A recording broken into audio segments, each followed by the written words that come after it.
Hello friends, स्वागत है आपका आपके अपने यूट्यूब चैनल स्टडी ऑन मंच पे। फ्रेंड्स, आज हम जो रेलवे कांस्टेबल का एग्जाम चल रहा है उसके लिए इम्पोर्टेंट केमिस्ट्री के टॉपिक्स, केमिस्ट्री के फॉर्मूले, ये सारी की सारी चीजें करेंगे। क्योंकि जो साइंस का पोर्शन आ रहा है ना, 3-4 क्वेश्चन आ रहे हैं साइंस में, वो सारे के सारे केमिस्ट्री से बताए जा रहे हैं स्टूडेंट्स के द्वारा। ठीक है, क्योंकि पेपर ऑनलाइन है, स्टूडेंट ही बता सकता है, पेपर को हाथ में लेके तो देख नहीं सकते। क्लियर है? तो स्टूडेंट्स के रिव्यू से देखा है तो वो वहां पे फॉर्मूले ज्यादा पूछ रहा है केमिस्ट्री में से, तो वो आज हम यहाँ पे डिस्कस करेंगे इंपॉर्टेंट वाले। और अगर फॉर्मूलों में से क्वेश्चन आता है आपके एग्जाम में तो 100% आपका सोल्व हो जाएगा, ये गारंटी है। तो चलिएगा, ज्यादा टाइम ना लेते हुए हम शुरू करेंगे अपना। तो चलिएगा, पहला है आपका खाने का सोडा। ये खाने का सोडा एक साधारण नाम है। ठीक है, खाने का सोडा साधारण नाम है किसी चीज का। ठीक है, जिसे हम क्या बोलते हैं, बेकिंग सोडा भी कहते हैं, बेकिंग सोडा या बेकिंग पाउडर भी कहते हैं। अब अगर आपसे एग्जाम में खाने के सोडे का क्या पूछ लिया जाए, रासायनिक नाम पूछ लिया जाए, यानी केमिकल नेम पूछ लिया जाए, आपसे पूछा जाए कि बेकिंग सोडा का केमिकल नेम क्या है। ठीक है, तो आप क्या बताएंगे, केमिकल नेम क्या बताएंगे, सोडियम बाइकार्बोनेट। हिंदी इंग्लिश का कोई दिक्कत नहीं है इसमें, हिंदी में भी ऐसे ही बोला जाएगा और इंग्लिश में भी ऐसे ही बोला जाएगा। सोडियम बाइकार्बोनेट ये बेकिंग सोडा का केमिकल नेम है, रासायनिक नाम है। इस बाई की जगह आप हाइड्रोजन का यूज भी कर सकते हैं। क्या यूज कर सकते हैं? हाइड्रोजन का यूज भी कर सकते हैं। अब अगर आपसे पूछा जाए कि खाने के सोडे का रासायनिक नाम क्या है तो ये बता दोगे। लेकिन अगर आपसे एग्जाम में पूछा जाए कि खाने के सोडे का भाई सूत्र क्या है, फॉर्मूला क्या है, तब भी आपको ये चीज ध्यान होनी चाहिए। अगर ये चीज ध्यान होगी तो आप इजिली कर लोगे उस चीज को। सोडियम के लिए हम क्या लिखते हैं, Na लिखते हैं। हाइड्रोजन या बाई यहाँ पे जो यूज हुआ है इसको हम लिखेंगे H। हाइड्रोजन क्या होता है, H। कार्बोनेट को क्या लिखते हैं, CO3। तो एक बार फिर से समझिएगा, खाने का सोडा या बेकिंग सोडा की अगर हम बात करें तो इसे बोला जाता है सोडियम बाइकार्बोनेट, यानी हाइड्रोजन। तो हमें इसे क्या कहा जाएगा, सोडियम के लिए Na, बाई के लिए H, कार्बोनेट के लिए CO3। तो ये था हमारा फर्स्ट। उसके बाद में नेक्स्ट देखते हैं हमारा जो होता है वॉशिंग सोडा, जिसे हम क्या बोलते हैं, ये वॉशिंग सोडा इंग्लिश में बोला जाता है धोने का सोडा कहते हैं या धावन सोडा कहते हैं। तो ये क्या होता है, देखिए जब भी सोडा वर्ड आएगा तब आप किसका यूज करेंगे, सोडियम का यूज करेंगे। ये बात आप ध्यान में रखिए। जब भी साधारण नाम में किसका क्या यूज होगा, सोडा, तो केमिकल नेम में आप किसका प्रयोग करेंगे, सोडियम का। तो धोने का सोडा जो होता है वो सोडियम कार्बोनेट डेकाहाइड्रेट होता है। अगर आपसे वॉशिंग सोडा यानी धोने के सोडे का रासायनिक नाम पूछा जाए तो आप क्या बताएंगे, सोडियम कार्बोनेट डेकाहाइड्रेट। तो सोडियम होता है Na, कार्बोनेट क्या होता है, यहाँ पे सोडियम के कितने अणु, 2। कार्बोनेट क्या होता है, CO3। डेका किसके लिए यूज करते हैं, 10 के लिए। हाइड्रेट क्या होता है, H2O। तो ये बन गया इसका फॉर्मूला वॉशिंग सोडा का। वॉशिंग सोडा यानी sodium carbonate decahydrate, sodium carbonate decahydrate. तो सोडियम के लिए क्या यूज होता है, Na। कार्बोनेट के लिए यहाँ पे CO3। इससे पहले ये जान ले कि सोडियम के 2 अणु, डेका के लिए 10 होगा, हाइड्रेट क्या होगा, H2O। ये बातें ध्यान में रखिएगा। तो ये था हमारा वॉशिंग सोडा। उसके बाद में हम नेक्स्ट देखेंगे, हमारा नेक्स्ट फॉर्मूला है खाने का नमक। बिल्कुल सिंपल सा है, अगर कमेंट कर सकते हो तो कमेंट जरूर कीजिएगा कि साधारण नमक का रासायनिक नाम क्या होता है। साधारण नमक, ठीक है, साधारण नमक का अगर रासायनिक नाम पूछा जाए तब आप क्या बताएंगे, सोडियम क्लोराइड। क्या बताएंगे, सोडियम क्लोराइड, यानी Na। क्लोराइड के लिए क्या बताएंगे, Cl। साधारण नमक सोडियम के लिए Na, क्लोराइड के लिए क्या लिखेंगे, Cl। तो ये बन गया हमारा NaCl। उसके बाद में नेक्स्ट है चिल्ली साल्ट पीटर। ये एग्जाम में काफी बार पूछा गया है, चिल्ली साल्ट पीटर। तो चिल्ली साल्ट पीटर जो होता है वो होता है सोडियम नाइट्रेट। ध्यान में रखिएगा, चिल्ली साल्ट पीटर का रासायनिक नाम जो होता है वो सोडियम नाइट्रेट होता है। सोडियम नाइट्रेट को हम क्या लिखेंगे, NaNO3। सोडियम के लिए Na लिखा जाएगा, नाइट्रेट के लिए NO3 लिखा जाएगा। चिल्ली साल्टपीटर, सोडियम के लिए Na, नाइट्रेट के लिए NO3। अब यहां से एक देखिएगा, बिल्कुल कंफ्यूज करने के लिए स्टूडेंट को एग्जामिनर कभी कभी चीजें बदल देता है। तो देखिएगा चिल्ली साल्टपीटर है, अगर आपसे अकेला साल्टपीटर पूछा जाए, अकेला आपसे साल्टपीटर पूछा जाए तो आपके लिए ये चीजें बदल जाएगी। सोडियम की जगह क्या आ जाएगा, यहाँ पे पोटाशियम आ जाएगा। सोडियम की जगह क्या आ जाएगा, पोटाशियम, और पोटाशियम के साथ किसका प्रयोग करेंगे आप लोग, नाइट्रेट का। ठीक है, साल्टपीटर पूछा जाए तो पोटाशियम नाइट्रेट आ जाएगा, चिल्ली साल्टपीटर पूछा जाए तो सोडियम नाइट्रेट आएगा। इस बात को आप ध्यान में रखेंगे। अब यहाँ पे पोटाशियम के लिए किसका यूज करेंगे, के का, नाइट्रेट के लिए आप वो सेम एज जो यहाँ पे आपने यूज किया था KNO3। ठीक है, तो यहाँ पे एक बात ध्यान रखिएगा, साल्टपीटर को शोरा भी बोलते हैं या शीरा, शीरा या शोरा एक ही बात है। ठीक है, तो इसको अकेला क्या बोलेंगे, शोरा बोलेंगे या शीरा बोलेंगे। क्लियर है? तो ये हिंदी में और साल्टपीटर इंग्लिश का वर्ड है, लेकिन एग्जाम्स में एज इट इज दिया होता है, तो मैंने आपको ये बताया। अब एक बात सुन लीजिएगा कि चिल्ली साल्टपीटर और साल्टपीटर में डिफरेंस है, ये बात आपको समझ में आ गई होगी। यहाँ पे चिल्ली साल्टपीटर दिया होगा तो सोडियम, यहाँ पे साल्टपीटर दिया होगा तो पोटाशियम। अब यहाँ पे एक बात ध्यान से सुनिएगा, मैंने आपको पहले भी बताया कि अनअकैडमी पे जाके जरूर फॉलो कीजिए आप लोग।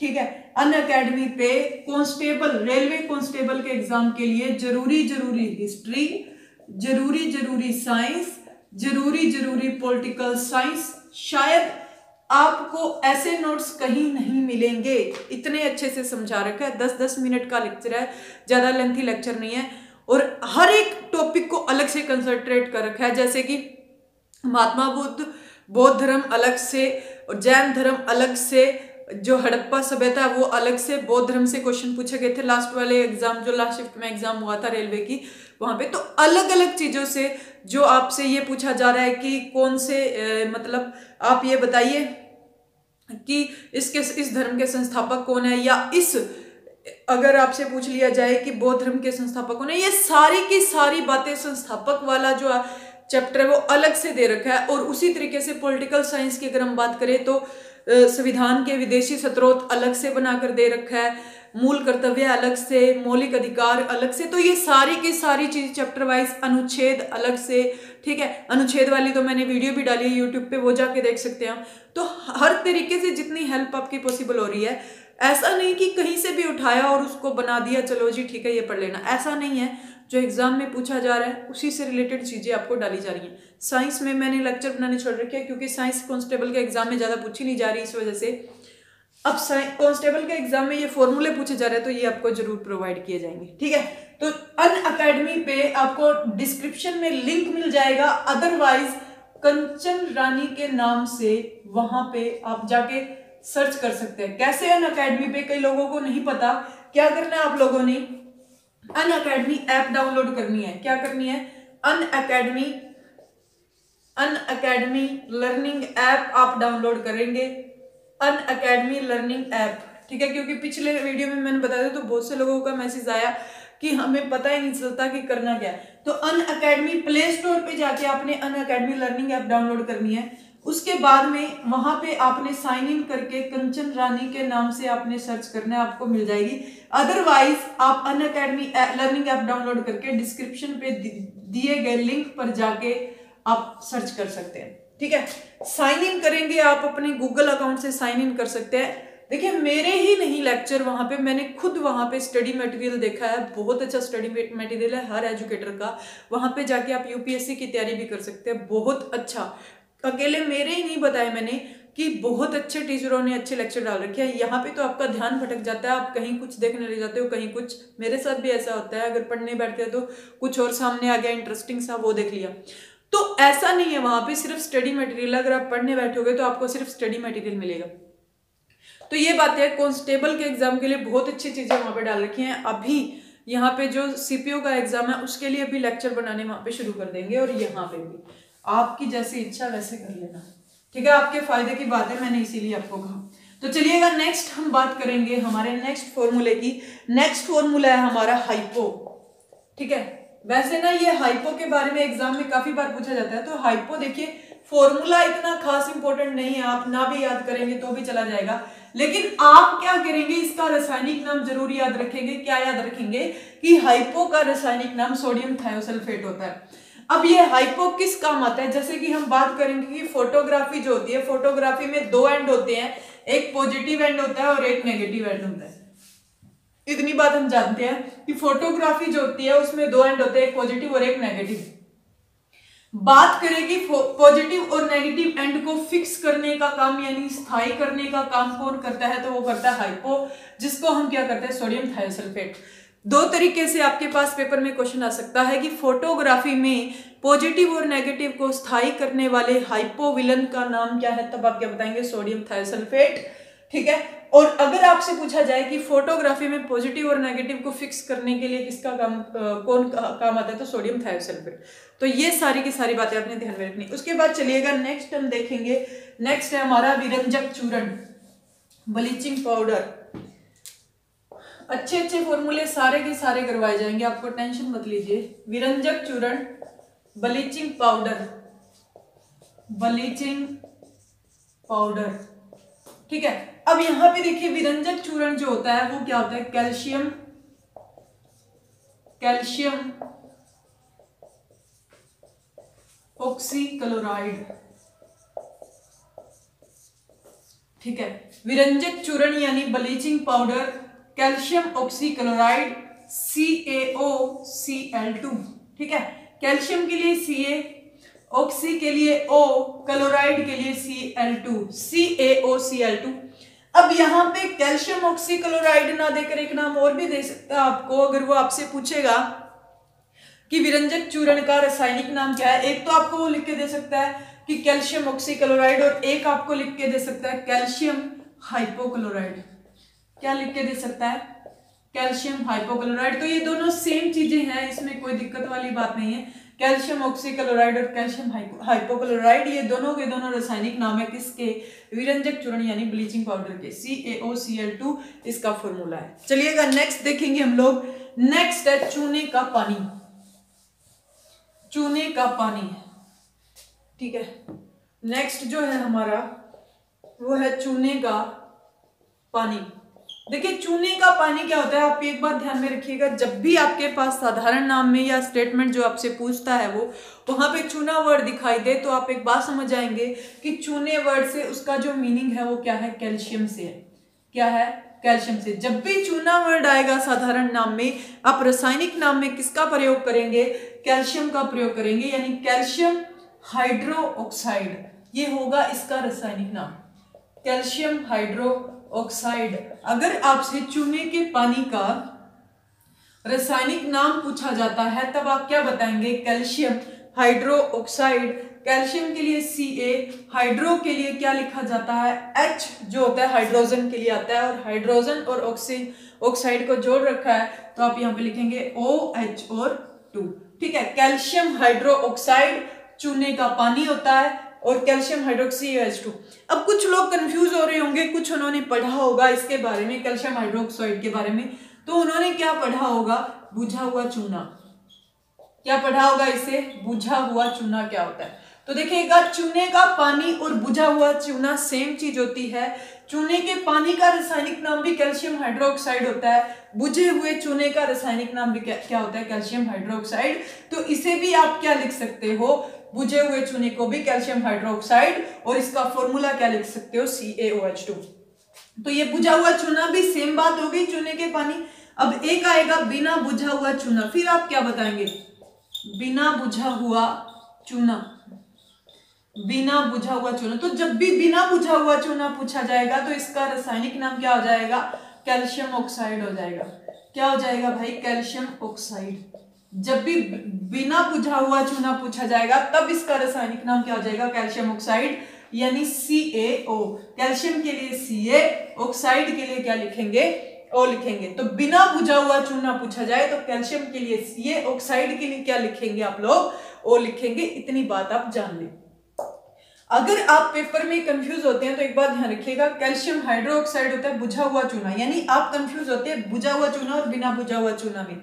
तो देखो आप याद रखने के लिए क्या करेंगे कि बुझाने के लिए हम किसका प्रयोग कर सकते हैं, पानी का। तो यहाँ पे पानी के लिए हाइड्रोजन आ जाएगा, ठीक है, यानी हाइड्रोजन और ऑक्सीजन। बिना बुझा हुआ चूना यानी आग जल रही है, आग जलाने के लिए हम अकेला किसका प्रयोग करते हैं, ऑक्सीजन का। यहाँ पे पानी है तो हाइड्रोजन और ऑक्सीजन दोनों आएंगे, क्योंकि पानी में क्या होता है, H2O होता है, ठीक है। ऑक्सीजन क्या है, O है, तो CaO। तो इस तरीके से अपने माइंड में थोड़ी छोटी इंटेंशन बना के आप इन चीजों को बहुत अच्छे से याद रख सकते हो। तो चलिएगा नेक्स्ट पॉइंट हम देखेंगे। नेक्स्ट पॉइंट है हमारा जिप्सम। पूछा जाए कि क्या होता है जिप्सम। जिप्सम और प्लास्टर ऑफ पेरिस एक दूसरे से मिलते जुलते हैं, हालांकि जिप्सम से ही क्या बनती है, प्लास्टर ऑफ पेरिस बनती है। जिप्सम का जो रासायनिक नाम होता है वो होता है कैल्शियम सल्फेट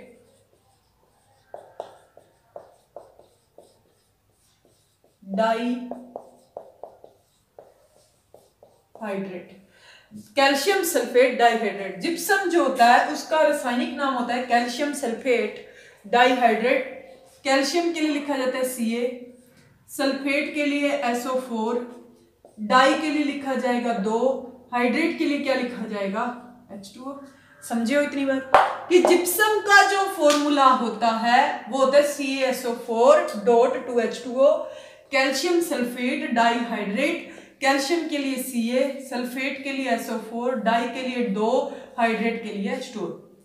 अब यहां पे देखिएगा, जब जिप्सम को 120 डिग्री सेल्सियस पर गर्म किया जाता है, जब जिप्सम को 120 डिग्री सेल्सियस पर गर्म किया जाता है, तब हमें क्या चीज मिलती है, प्लास्टर ऑफ पेरिस मिलती है।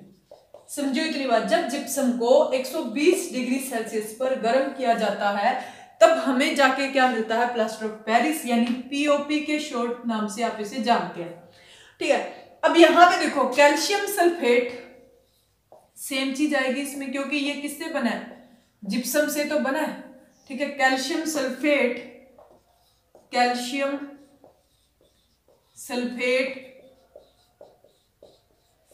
ठीक है। डाई की जगह आप क्या लिखेंगे, सेमी लिखेंगे। क्या लिखेंगे, सेमी और हाइड्रेट, ठीक है।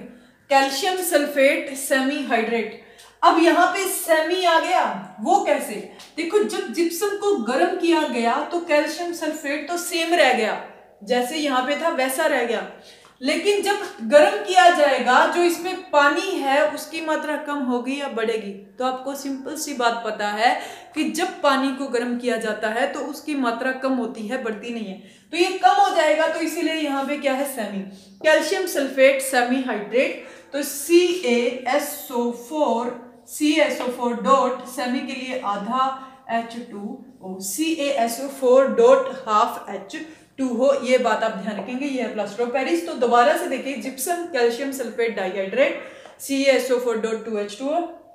प्लास्टर ऑफ पेरिस की बात करें तो calcium sulphate semi hydrate, CaSO4 dot half H2O।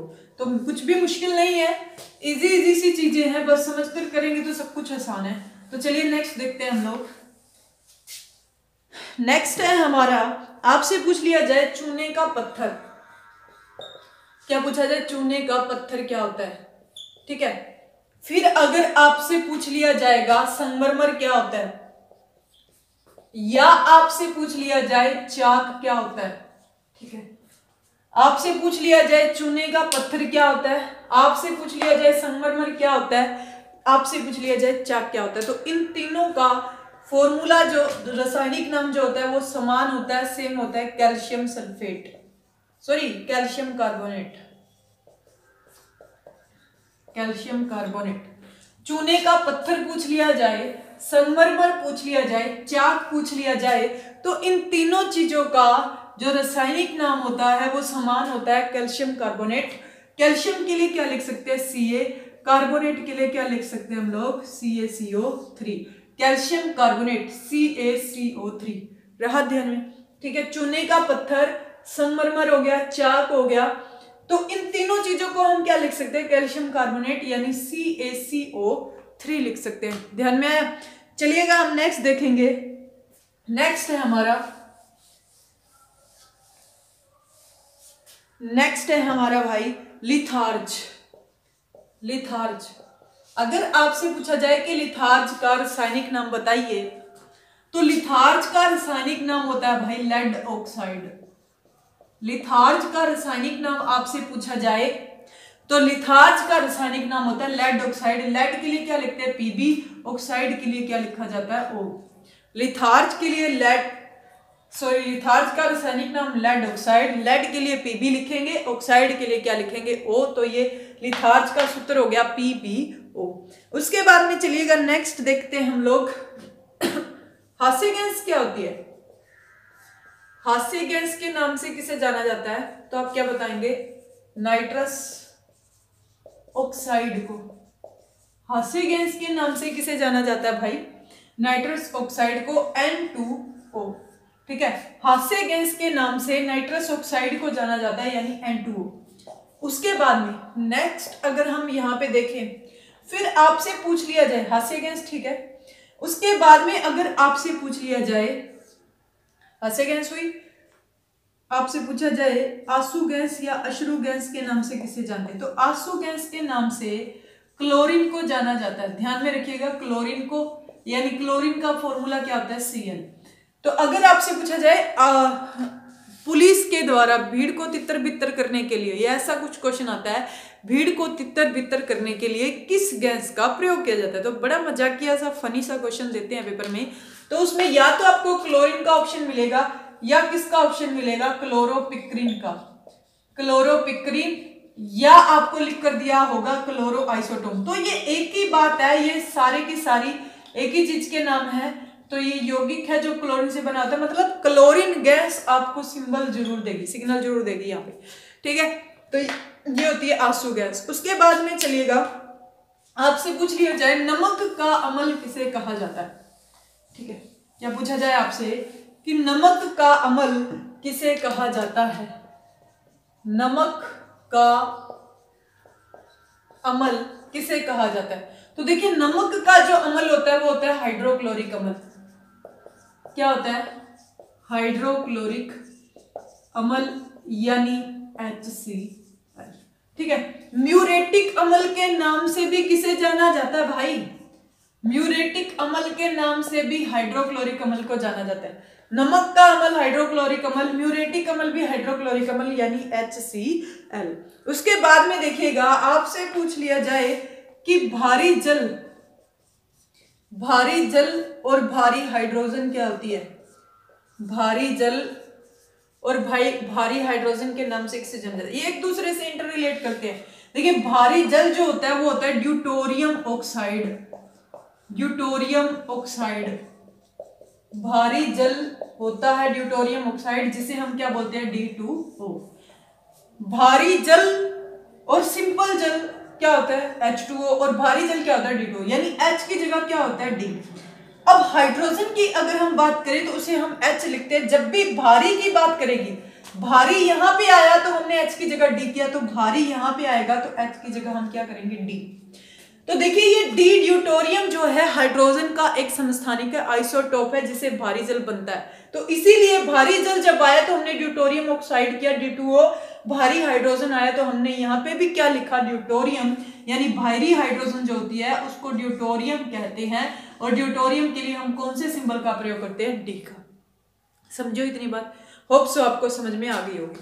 उसके बाद में एक दो फॉर्मूले और जो बहुत इंपॉर्टेंट है, एग्जाम में बार बार पूछे जाते हैं, वो डिस्कस कर लेते हैं। देखिएगा जल गैस के नाम से किसे जाना जाता है, जल गैस के नाम से किसे जाना जाता है। तो देखिए जल गैस का रासायनिक नाम क्या होता है, कार्बन मोनोऑक्साइड, कार्बन मोनोऑक्साइड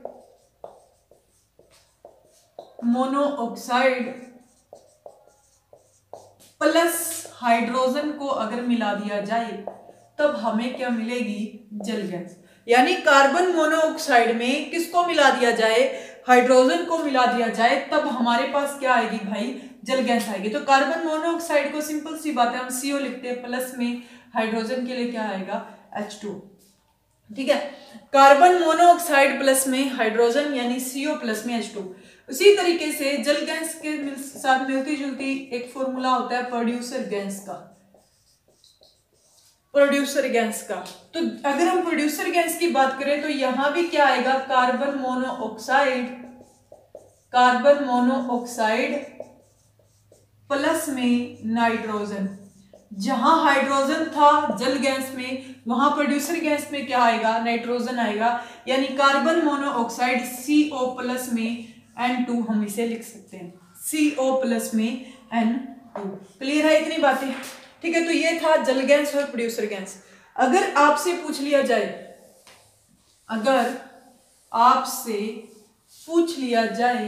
कि प्राकृतिक गैस या मार्श गैस के नाम से किसे जाना जाता है, ठीक है, प्राकृतिक गैस या मार्श गैस के नाम से किसे जाना जाता है, तो वो कौन सी होती है भाई, प्राकृतिक गैस और मार्श गैस, तो वो होती है मीथेन, जिसे हम क्या बोलते हैं, CH4। तो ये थे हमारे आज के इंपॉर्टेंट फॉर्मूले, इंपॉर्टेंट। आगे जो टॉपिक इंपॉर्टेंट लगेगा जल्द से जल्द उस पर लेक्चर बनाया जाएगा। तो आज के लिए इतना ही।